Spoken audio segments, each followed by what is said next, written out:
नमस्कार, जन media TV के खास प्रोग्राम में आपका स्वागत है। इसमें हम लोग प्रयागराज में हैं और प्रयागराज में शक्तिपीठ कल्याणी देवी में है। और आज हमारे साथ सुशील कुमार पाठक जी हैं, जो कि यहाँ पे अध्यक्ष है कल्याणी देवी मंदिर समिति के। और हम बहुत बहुत हार्दिक स्वागत करते हैं आपका। धन्यवाद। ये जो कल्याणी देवी है, सबका कल्याण करती है, तो इसकी क्या विशेषता है, इसका इतिहास और इसके बारे में थोड़ा तुम्हारे दर्शकों को जानना। देखिए, भगवान शंकर की पहली पत्नी सती ने अपने पिता के यज्ञ में शिव जी का अपमान देख के आत्मदाह कर लिया था। उसमें भगवान शंकर क्रोधित होके वहां यज्ञ का तो नष्ट कराया ही, सती के विषोह में उनके पार्थिव शरीर को लेके वो विचरण करने लगे। तो भगवान विष्णु से देवताओं ने प्रार्थना की कि शंकर जी का रौद्र रूप सृष्टि का विनाश कर देगा। तो भगवान विष्णु ने अपने सुदर्शन चक्र के द्वारा सती के अंगों को काटा। अब शंकर जी की गति तो वही हमारे आपकी तरह थी नहीं, वो तो मनोगति चलते थे। जहां जहां सती के अंग गिरे वही वही भगवती का शक्तिपीठ हुआ।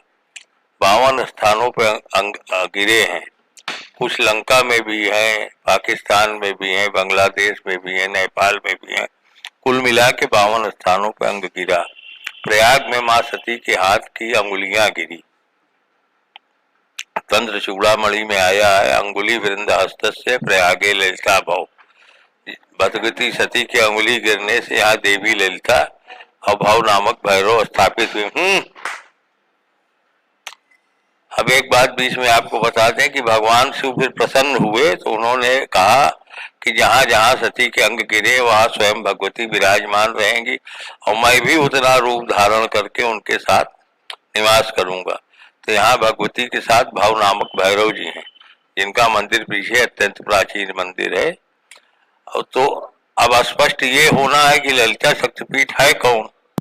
तो पद्म पुराण के अंतर्गत 100 अध्याय का प्रयाग महात्मा है, जिसके 76वें अध्याय के 17वें श्लोक में स्पष्ट आया है कि तस्योत्तरे अस्ति ललिता कल्याणी तिच गीयते दर्शनस तस्य पूजा भी सर्वेशाम सर्व कामदा। अर्थात प्रयाग में ललिता जो है वो कल्याणी के नाम से विधीयते गाई जाएंगी, प्रसिद्ध होंगी, जिनके दर्शन स्तवन पूजन से सभी की मनोकामना पूर्ण होगी।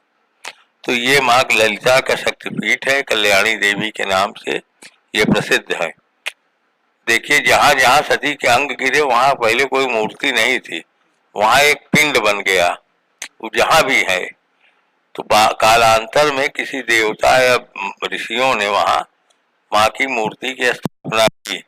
तो ब्रह्म वैवर्त पुराण में आया है कि त्रेता युग में भरद्वाज आश्रम सभी लोग जानते हैं, भरद्वाज जी को याज्ञवल्क्य जी ने राम कथा सुनाई थी।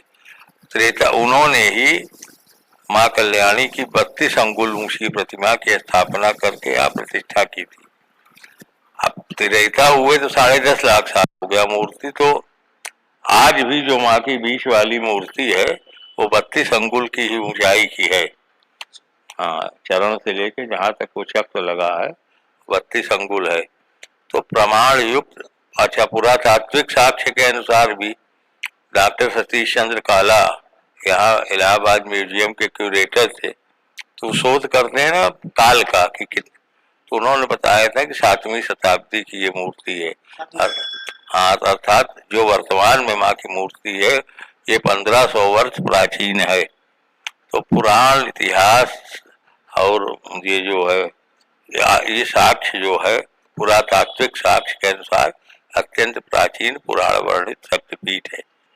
यहाँ होली के 8 दिन बाद चैत्रवरी अष्टमी का बहुत विशाल मेला लगता है और विगत 200 जिसका अंग्रेजों के समय के गजेटियर में जो विशेष मेले हैं उसमें उल्लेख है 200 वर्षों से हो रहा है, लाखों आदमी आते हैं।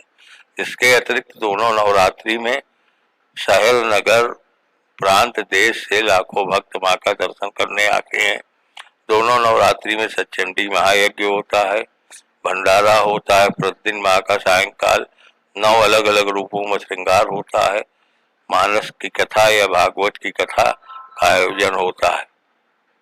वैसे तो सैकड़ों भक्त रोज दर्शन करने आते हैं, सोमवार और शुक्रवार 2 दिन साप्ताहिक मेला होता है। उस दिन हजारों लोग माँ का दर्शन करने आते हैं। सोमवार और शुक्रवार को आप हाँ। अच्छा, अगर इसकी पौराणिकता की आपने बताया कि 7वीं शताब्दी की तो शताब्दी की मंदिर है, तो ये मंदिर प्रशासन और आप लोगों का कितने दिन से? हमारे पूर्वज यहाँ लगभग 200 वर्षों से ज्यादा समय से माँ की सेवा पूजा कर रहे हैं। ये प्राइवेट मंदिर है, इसका कोई मतलब ट्रस्ट नहीं है। ये वंशानुगत हम लोग मंदिर की सेवा पूजा करते आ रहे हैं। कुछ पूजा विधि या कुछ ऐसा खास जो कि इस मंदिर के साथ जुड़ा हो?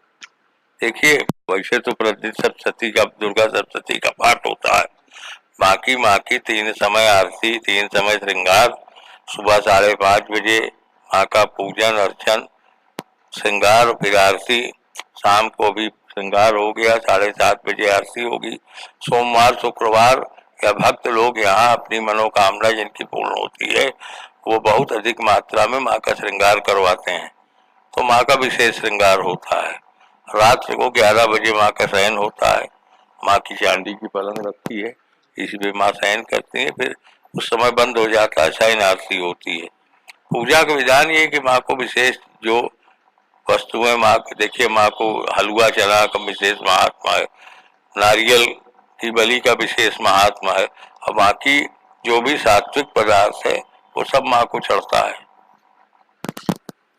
मंदिर को लेकर के कहा जाए तो क्योंकि 52 शक्तिपीठों में आपने बताया कि 52 शक्तिपीठों में ये है, प्रमाण जी बताया जी आपने प्रमाणिक तरीके से, तो बाहर से लोगों का आगमन यहाँ पे कितना, क्या विदेशी पर्यटक और ये सारे लोग भी यहाँ पे आते हैं? देखिए, साउथ इंडिया के बहुत लोग आते हैं, विकल परतों भी, आंध्रा मद्रास वगैरह के जो लोग भक्त आते हैं प्रयागराज, जो भी अधिकतर प्रयागराज, देखिए यहाँ के सबसे मुख्य संगम है, तो जो भी संगम आते हैं वो अमूमन प्रयाग के जो विशिष्ट मंदिर हैं, जैसे लेटे हनुमान जी हैं, अक्षय वट है, नागवासुकी हैं, वो वेणी माधव है, कल्याणी देवी है, लोक शंकरी माता है, यहाँ अपना जरूर आते हैं। इसके अतिरिक्त यहाँ मंदिर के निमित्त भी बहुत से बाहरी प्रदेश के, देश के, कलकत्ता बम्बई दिल्ली के भक्त आया करते हैं। अपनी कुछ मानता मानने आते हैं, कुछ मनोकामना पूर्ण होने के बाद आते हैं, कुछ ऐसे अपना दर्शन करने आते हैं। आते यहाँ बहुत दूर दूर से लोग। 52 शक्तिपीठ है, क्या आपस में कनेक्टेड है आप लोगों को, जैसे जो संस्थाएं हैं क्या आपस में इस तरह की कुछ चीजें होती है ताकि? ऐसा कोई वो नहीं है, या कनेक्टेड है। अब सभी शक्तिपीठ प्रतिष्ठित है, सम्मानित है, माँ का साक्षात स्वरूप वहाँ विराजता है, इसलिए। लेकिन ऐसा कोई नहीं कि 52 शक्तिपीठों का आपस में कोई मेल हो। 12 शिवलिंग माने जाते हैं। हाँ, तब उनका भी कोई आपस में थोड़ो है। 12 ज्योतिर्लिंग जो हैं उनमें ऐसा थोड़ी कि एक दूसरे का, सबके अपना अपना महत्व है, अपनी अपनी पूजा विधि है, उसी तरह ही 52 शक्तिपीठों का भी है। माँ को प्रसन्न करने के लिए कुछ ऐसा खास आयोजन या कुछ खास मंत्र वगैरह आप बताना चाहें जो कि यहाँ पे जो दर्शक हमारे माध्यम से देखें, तो जब भी वो कल्याणी देवी आए तो किस तरह से आराधना करें ताकि उनको मनवांछित फल वगैरह? देखिए, दुर्गा सप्तशती, ऐसे तो बहुत ग्रंथ है माँ की उपासना के, लेकिन प्रमुख ग्रंथ दुर्गा सप्तशती है। उसमें 700 मंत्र हैं। वो कलयुग में कल्प वृक्ष हैं। जैसे कल्प वृक्ष से जो आप मांगियो मिलता है, वैसे दुर्गा सप्तशती का पूरा पाठ करे ना हो जा सके तो दूसरे तीसरे चौथे अध्याय का विशेष महात्मा है, वो भी ना हो सके तो चौथा या 11वां अध्याय माँ की स्तुति का अध्याय, इनका पाठ करे, इनसे मनोकामना की पूर्ण होती है। बाकी तो माँ का सबसे बढ़िया श्लोक है, शरणागत दीनार्थ परित्राण परायणे सर्वस्यार्थ हरे देवी नारायण नमोस्तुते। मैं आपके शरण में हूँ, आप परित्राण, जो दुखी हैं उनका कल्याण करती हैं, तो आपको बारंबार नमस्कार है। तो माँ के तो ऐसे अनेक स्तोत्र हैं, अनेक ग्रंथ हैं, ये तो अपने अपने साधना की वजह से। कलकत्ता के यहाँ बहुत लोग आते हैं, कोलकाता के माघ के महीने में 200-300 लोग वहां से आते हैं, यहाँ सब आते हैं, और सैकड़ों वर्ष से आ रहे हैं उनके पूर्वज, तो उनकी अपनी अलग पद्धति है पूजा की। हाँ, साउथ के जो आते हैं साधारण, जो कुछ पढ़े लिखे ज्यादा आते हैं, उनकी अपनी उनकी भाषा में स्तुति है। तो किसी भी भाई देखिए, भगवान या माता भाव से प्रसन्न होती हैं। आपकी सच्ची भावना है, सच्चा हृदय से आप माँ को स्मरण करती हैं। स्मरण नमैक चरितम नरो मुच्चेद संकटात्। देवी जी ने खुद 12वें अध्याय में कहा है कि जो मेरा स्मरण मन से करता है वो सारे बंधन से, हाँ, दुर्गा कवच में आया है, यम यम चिंतयते कामम तम तम प्राप्त नोत निश्चितम। जो जिस कामना से मेरा स्मरण भजन पूजन करता है उसकी वो कामना मैं पूर्ण करती हूँ। अभी आप देख रहे थे कल्याणी देवी मंदिर से लाइव। हमारे साथ सुशील कुमार पाठक जी थे, जो कि यहाँ पे अध्यक्ष है कल्याणी देवी मंदिर के। इन्होंने शास्त्रोक्त में जहाँ वर्णन किया गया है कि हाँ ये 52 शक्तिपीठों में से एक है, उसका आपको वर्णन बताया कैसे पूजा अर्चना करें। जब भी आप यहाँ प्रयागराज आते हैं, कल्याणी देवी माँ का आशीर्वाद जरूर लें। और उन्होंने बताया कि आपका भाव प्रधान होना चाहिए, विधि अलग अलग हो सकती है। तो आपके अगर भाव प्रधान है तो आपको माँ कल्याणी का स्नेह प्राप्त होगा, आशीर्वाद प्राप्त होगा। माँ कल्याणी देवी के चरणों से प्रकाश मिश्रा, अपने कैमरामैन योगेश शुक्ला के साथ। धन्यवाद।